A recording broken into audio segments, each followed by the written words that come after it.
எல்லாருக்கும் வணக்கம். நான் 1973 சினிமா இண்டஸ்ட்ரிக்கு வந்தேன்.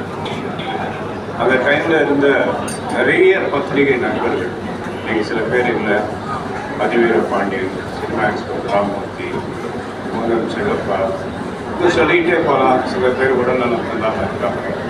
அந்த காலத்துலேருந்து இன்னைக்கு வரைக்கும் பத்திரிகை உலகம் என்னோடையும் பிரசாந்த் பின்னாடி இருக்கிறது ரொம்ப மகிழ்ச்சி, நன்றி.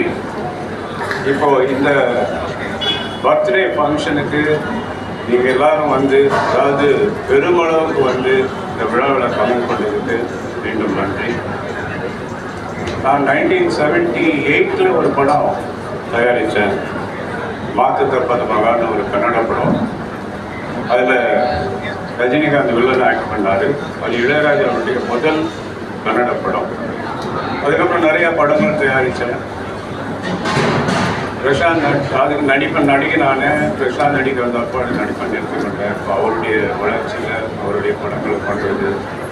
சமீபத்தில் ரிலீஸ் ஆன அந்தகன் உங்களுடைய ஒத்துழைப்போடு, உங்களுடைய உதவியோடு மிகப்பெரிய வெற்றி அடைந்ததற்கு மீண்டும் ஒரு நன்றி சொல்லுகிறேன்.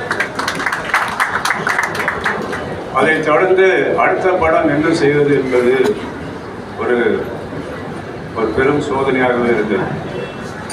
நிறைய இயக்குநர்கள், நிறைய தயாரிப்பாளர்கள் என்னை அப்ரோச் பண்ணாங்க.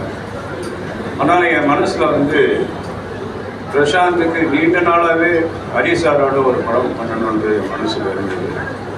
அது இன்னைக்கு 23 வருஷத்துக்கு அப்புறம் நிறைவேறுது. தமிழ் படத்துக்கு அப்புறம் இந்த பிரசாந்த் டைரக்டர் ஹரி கூட்டணி தமிழ் சினிமாவுக்கு ஒரு வித்தியாசமான மிக பிரம்மாண்டமான படமாக தயாரித்து போகும் என்பதை இங்கே தெரிவித்துக் கொள்கிறேன். டைரக்டர் ஹரி சார் இந்த படத்தை செய்வதற்கு ஒப்புக்கொண்டதற்கும் மீண்டும் ஒரு முறை நன்றி சொல்லுகிறேன். இன்னைக்கு ரொம்ப ஜாஸ்தி பேசுவோம் நான் நினைக்கிறேன். பர்த்டே அடுத்தது ஹரிசாருடைய படம் அனௌன்ஸ்மெண்ட் பிரசாந்த் வைத்தார். இதோடு என்னுடைய உரையை முடிச்சு சொல்லுங்கள். நன்றி, வணக்கம்.